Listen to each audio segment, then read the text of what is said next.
Hello everyone, welcome back to the course of software engineering. This video is brought to you by Newton's Group of Institutions in association with Redefined Solutions. This is Arvind Egireddy, CEO Redefined Solutions.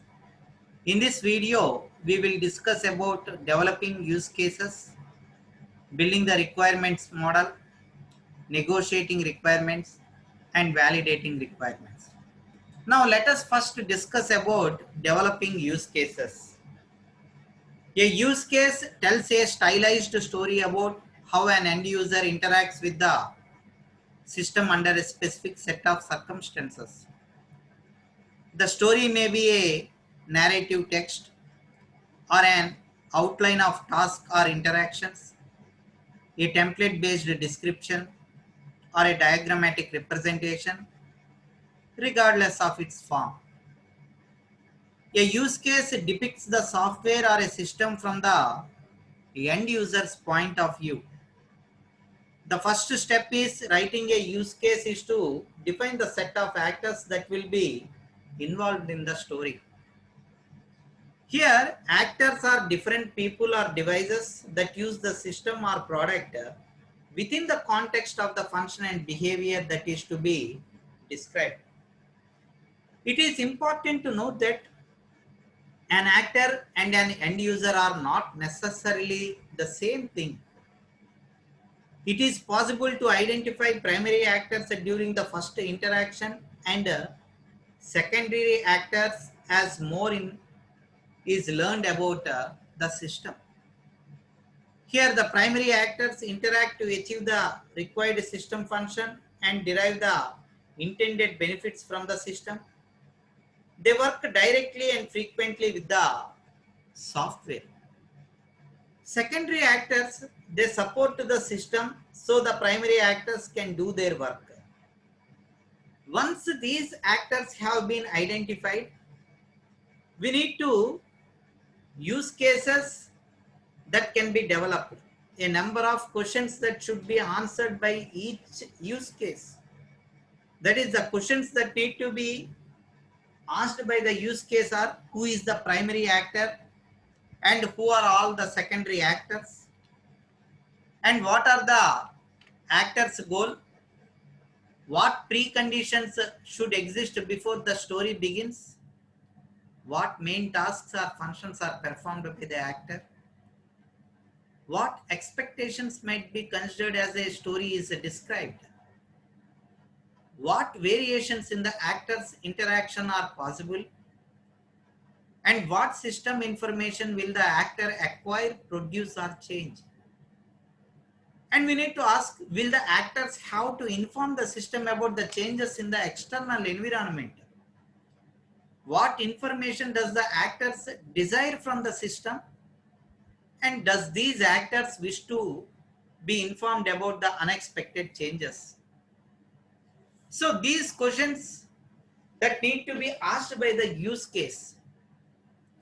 Now we need to build the requirements model.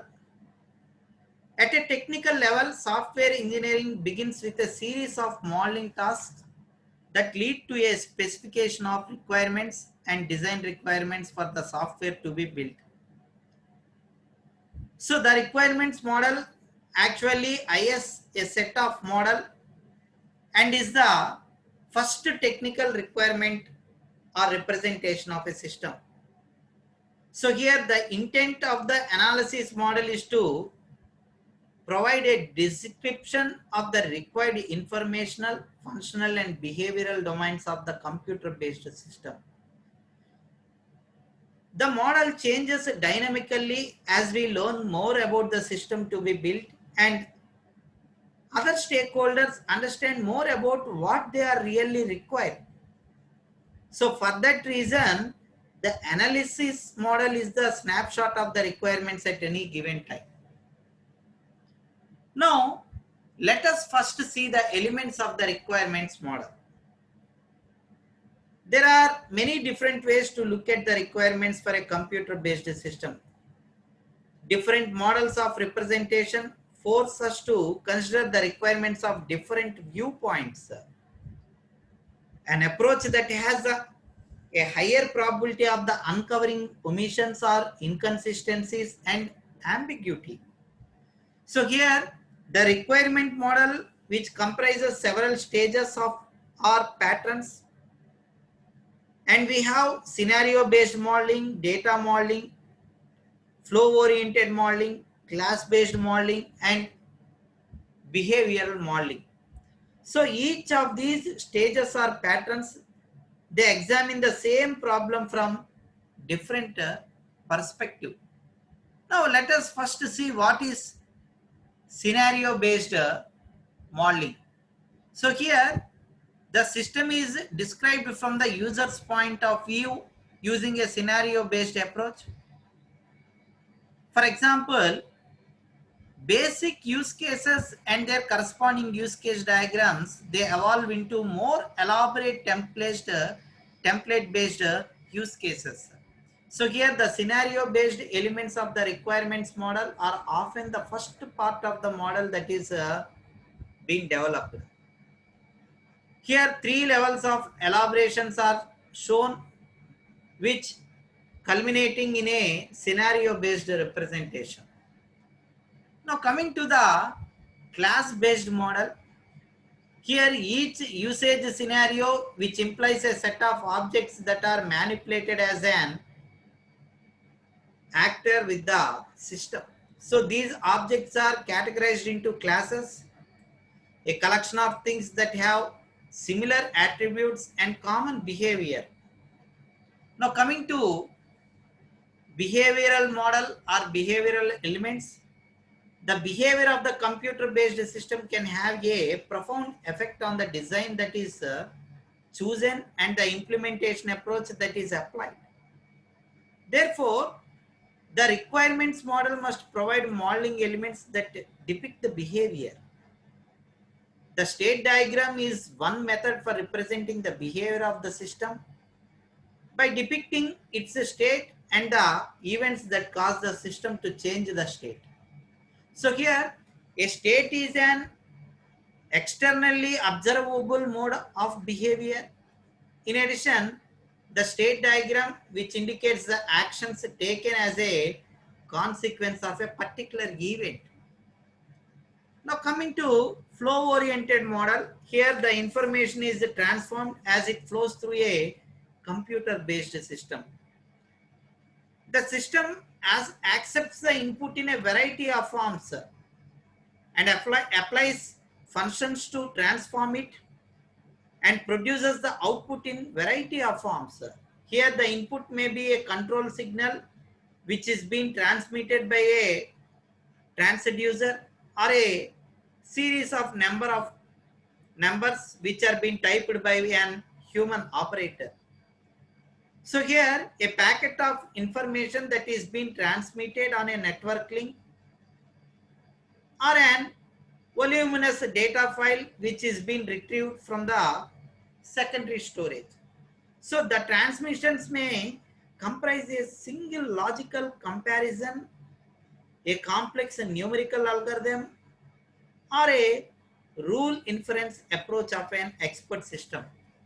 Now coming to the last model, that is a data flow model. Here data oriented modeling deals with the data aspects of the system and they visualize the system as the data operated and processed within the system. So if the software requirements include the need to create or extend or interface with a database, or if complex data structures must be constructed and manipulated, the software team may choose to create the data model as part of overall requirement modeling. So a software engineer or an analyst defines all the data objects that are processed within the system, the relationship between the data objects and other information that is pertained to the relationships. So here the entity relationship diagram ERD addresses these issues and represent all the data objects that are entered, stored, transformed and produced within an application. So here This kind of modeling represents every object in the form of data which is composed of various properties. Here each data item represents a different objects in the system with various characteristics and states of each object. So here the objects can be anything belongs to the system and it holds the data only, and there is not any reference to its operations, so on. So here these models provide a software designer with information that can be translated to the architectural interface and component level designs. And finally, the requirements model provides the developers and the customers with the means to assess the quality once the software is being built. Now, coming to the second point, that is analysis patterns. So anyone who has done the requirements engineering on more than a few software projects begins to notice that certain problems reoccur across all the projects within specific application domain. So these analysis patterns which suggest solutions, example, a class or a function or a behavior within the application domain that can be reused when modeling many applications.